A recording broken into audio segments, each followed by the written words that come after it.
اعوذ باللہ من الشیطان الرجیم بسم اللہ الرحمن الرحیم وبالوالدین احسانا وبذی القربى والیتامى والمساکین والجار ذی القربى والجار الجنب صدق اللہ مولانا العظیم۔ ناظرین گرامی، ہمیں حکم دیا گیا کہ ہم والدین کے ساتھ حسن سلوک سے پیش آئیں، اپنے غریب عزیزوں کے ساتھ، یتیموں کے ساتھ، ان کے ساتھ ہم حسن سلوک سے، اور پھر ساتھ رہنے والے پڑوسی اور دور کے پڑوسیوں کے ساتھ ہم حسن سلوک سے پیش آئیں۔ اس میں خاص طور پر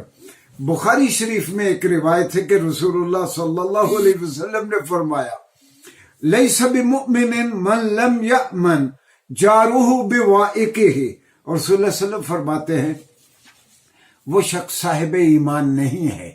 جس کی شر انگیزیوں سے اس کا پڑوسی تنگ ہو اور اس کا پڑوسی نہ بچ سکے۔ گویا رسول اللہ صلی اللہ علیہ وسلم مومن کی تعریف یہ کرتے ہیں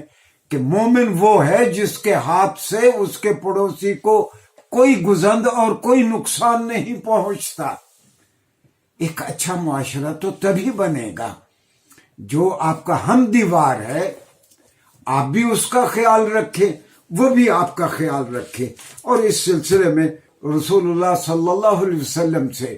حضرت عبداللہ ابن عمر اور حضرت عائشہ رضی اللہ عنہا، ان کی ایک روایت ہے جس کو بخاری اور مسلم دونوں نے نقل کیا، اور اس سے ناظرین گرامی آپ کو اندازہ ہوگا کہ پڑوسیوں کے حقوق کیا ہیں۔ رسول اللہ صلی اللہ علیہ وسلم فرماتے ہیں، ما زال جبریل یوصینی بالجار، لگاتار جبرائیل امین علیہ السلام مجھے پڑوسیوں کے بارے میں تاکید کرتے رہے۔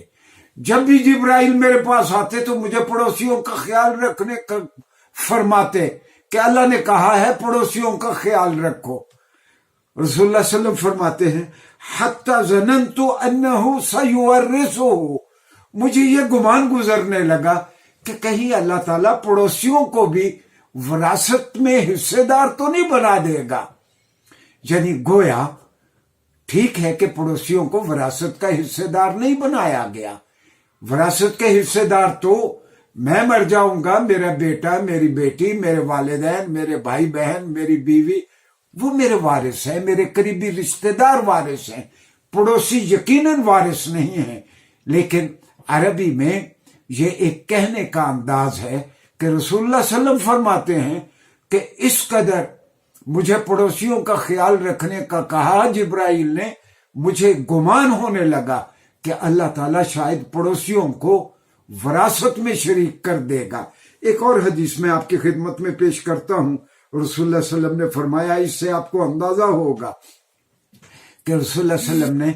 کس قدر اہمیت دی پڑوسیوں کے ساتھ تعلقات کو۔ آپ حضرت ابو ذر غفاری رضی اللہ عنہ سے مخاطب ہو کے کہتے ہیں، اے ابو ذر، اذا طبخت مرقۃ، جب تم گھر میں تمہارے ہنڈیا پکے اور شوربہ بنے، فاکثر ماءھا،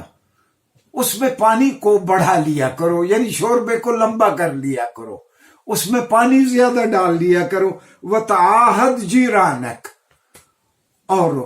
اس میں سے کچھ اپنے پڑوسیوں کو بھیج دیا کرو، تاکہ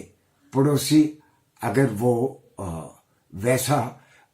پکوان نہ پکا سکتے ہوں انہیں محرومی کا احساس نہ ہو۔ ایک اور حدیث اس ضمن میں عرض کرتا ہوں، اور یہ میں ترمذی شریف سے نقل کر رہا ہوں۔ حضرت عبداللہ ابن عمر فرماتے ہیں کہ رسول اللہ صلی اللہ علیہ وسلم نے فرمایا،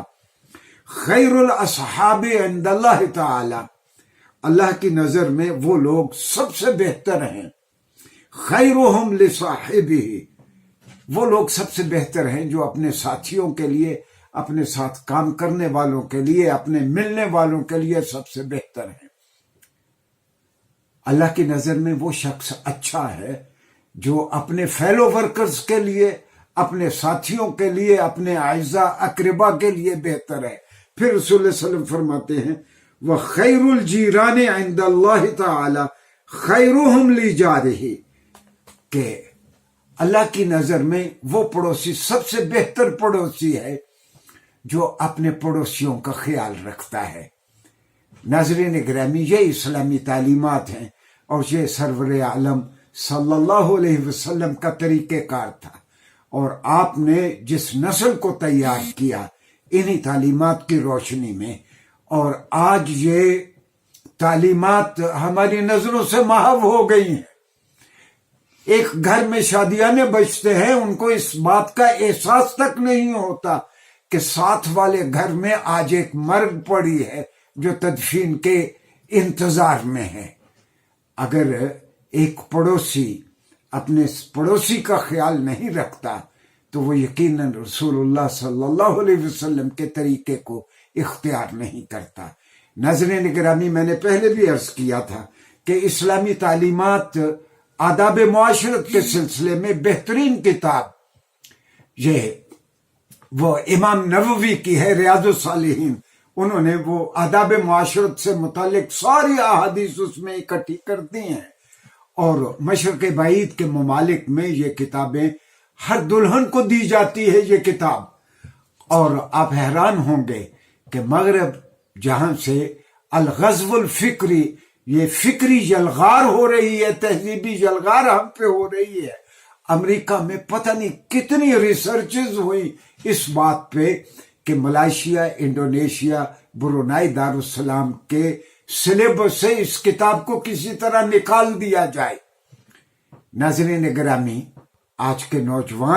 نوجوانوں کی تربیت اس طرح کی جائے کہ وہ اسلامی آداب معاشرت سے آگاہ رہیں، یہ والدین کی ذمہ داری ہے۔ شکریہ جی۔